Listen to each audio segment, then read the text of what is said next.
सोही साथीहरू यो चाहिँ भदौको महिना होइन अब चाहिँ सुरु भइसक्यो अब चाडबाड सुरु भयो अब के हुन्छ अब के भयो अस्ति जनै पूर्णिमा आयो अब के आउँछ कृष्ण अष्टमी आयो अब दसैँ आउन लाग्यो अब दुना टपरी चाहिँ गाँसेर राख्नलाई यस्तो छ हाम्रो चाहिँ पारा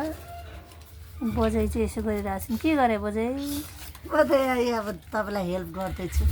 र दिप्सुले नि हेल्प गरिरहेको छ मलाई तपाईँ दुना टपरी गाँस्न आउँछ के हो दिप्सु दुना टपरी गाँस्न नि आउँछ यो मैले बनाएको छु त्यस्तो राम्रो बनाउन आउँछ आउँछ अलि चुडाइरहेको छु ल ल ल ल सिकिराख्नुपर्छ पछि काम लाग्छ दुना टपरी बेचेर भयो नि पैसा कमाउनु पर्छ एउटा दुनाकै कति पैसा पर्छ थाहा छ अनि बजाइलाई चाहिँ आउँदैन अब दिप्सुले बरु बनाइसके मलाई त आउँदैन त्यो दुना अलिअलि हो कि भन्ने ठाउँमा पुग्छ म चाहिँ है साथीहरू अब चाडबाड सुरु भयो है के गर्नु अब काँसको थालमा गरौँ भने हुँदैन अब यस्तै यस्तै बनाएर गर्नुपर्छ भनेर हामी चाहिँ लाग्यो अब सरोसरात पनि आउन लाग्यो सबै चाडबाड सुरु भयो नि त अनि अब अहिले बनाइराख्यो भने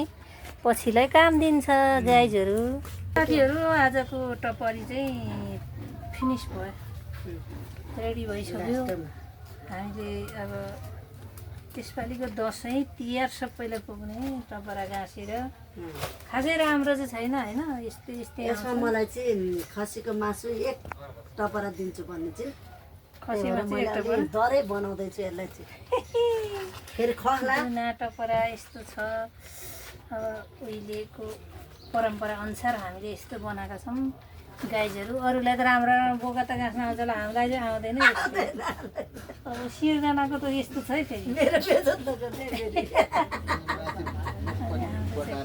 दुना टपरा यस्तो छ अब राम्रो खासै राम्रो त आउँदैन त्यही भएर नि यसो काम चलाउ सरकार भन्ने हामीलाई लागिरहेछ गाइजहरू आजको भिडियो चाहिँ कसलाई मनपर्छ यस्तो दुना टपरा कसलाई गाँस्न आउँछ हामीलाई चाहिँ आइन है यस्तै यस्तै पनि बनायौँ होइन अनि बुट्टा हानेर बनाउने भए कसो गर्थ्यो होला यिनीहरूले गाइजहरू बाई बाई बाई